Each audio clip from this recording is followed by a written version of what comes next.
লুটপাট করেন বাংলাদেশে, জমা করেন সিঙ্গাপুরে। সিঙ্গাপুরের স্থায়ী বাসিন্দা তিনি। এক যুগেরও বেশি সময় ধরে সিঙ্গাপুরের বাসিন্দা আজিজ খান ব্যবসা করেন বাংলাদেশে। তার সামিট গ্রুপ বিদ্যুৎ, বন্দর, ফাইবার অপটিক্স সহ বিভিন্ন সেক্টরে বাংলাদেশে ব্যবসা করে। সিঙ্গাপুরের ৪১তম ধনী এই বাংলাদেশি দ্বৈত নাগরিক আজিজ খানের উত্থান মূলত হাসিনা সরকারের সাথে ব্যবসার নামে লুটপাটের মাধ্যমে। গত এক দশকে আজিজ খানের সামিট গ্রুপ মূলত লুট করেছে বিদ্যুৎ খাত। এছাড়া কোনো উন্মুক্ত দরপত্র ছাড়াই তার সামিট গ্রুপকে মহেশখালীতে ১৭,০০০ কোটি টাকার ভাসমান এলএনজি টার্মিনালের কাজ দিয়েছে হাসিনা সরকার। এছাড়া ক্যাপাসিটি চার্জের নামে তার সামিট গ্রুপ লুটেছেন হাজার হাজার কোটি টাকা।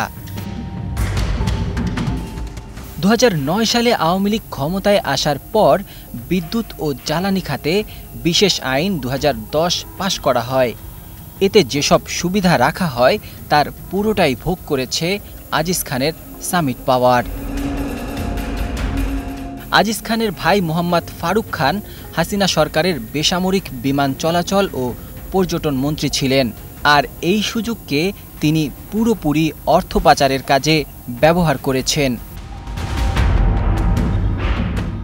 সিঙ্গাপুরের শীর্ষ ধনীদের তালিকায় ২০১৮ সালেই নাম লিখিয়েছেন সামিট গ্রুপের চেয়ারম্যান মোহাম্মদ আজিজ খান। কয়েক বছর ধরেই দেশটিতে তার সম্পদ বেড়েই চলছে।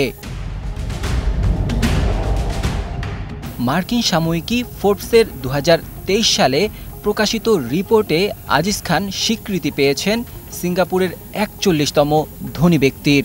তার মোট সম্পদ রয়েছে $১১২ কোটি। ২০২২ সালে তার সম্পদের পরিমাণ $১০০ কোটি ছাড়িয়ে যায়। নাজমুল হক রাইয়ান, ২১ টেলিভিশন।